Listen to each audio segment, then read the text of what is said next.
ഇവിടത്തെ beef rib ഒരു രക്ഷയിലുണ്ടോ? 4 flavour വാങ്ങിച്ചു. പക്ഷെ ഇവിടുത്തെ ബീഫ് റിബ് എന്ന് പറഞ്ഞാലേ ഇവര് റേറ്റ് ആയിട്ടും നീ എന്താ കഴിക്കാനാ പോണത്? മന്തി കഴിക്കാൻ പോണല്ലേ? വെറും മന്തി അല്ല, കുറച്ച് വെറൈറ്റി ഉള്ള മന്തി കഴിക്കാനാ പോണത്.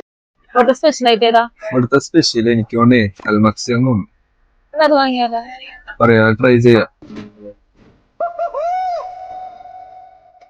ഓർഡർ ചെയ്തേക്കുന്നത് മധുഫൂൻ, ഹണി ചില്ലി, അൽമക്സ, ബീഫ് റിബ്സ്. ഈ 4 ഓർഡർ ചെയ്തേക്കുന്നത്. ഗ്രിൽഡ് ചെയ്ത ചിക്കനിൽ ഇവന്റെ സ്പെഷ്യൽ മസാല തേച്ച് വന്ന ഒരു ചിക്കനാണ് അൽമക്സ. ആ മസാല ഇപ്പൊ ഇവര് എടുത്തറിയണ്ട്. സംഭവം അടിപൊളിയാണ്, ഒരു രക്ഷയില്ല.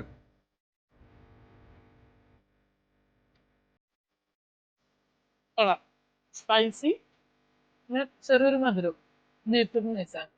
ഇത് മധുസൂനാണ് ഇവിടുത്തെ സ്പെഷ്യൽ ആയിട്ട് ഒരെണ്ണമാണ്.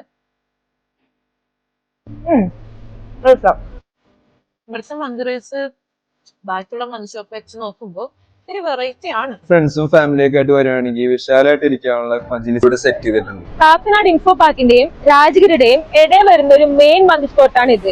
കറക്റ്റ് ലൊക്കേഷൻ പറയുകയാണെങ്കിൽ കാക്കനാട് വാട്ടർ മെട്രോയുടെ നേരെ ഓപ്പോസിറ്റ് ആണ് തക്കാശി മന്തി വരുന്നത്. അപ്പൊ എല്ലാരും തക്കാശി മന്തി വരാ, വയറടിച്ച് കഴിക്കുക, ഫീഡ്ബാക്ക് അറിയിക്കുക. Bye from Keralam.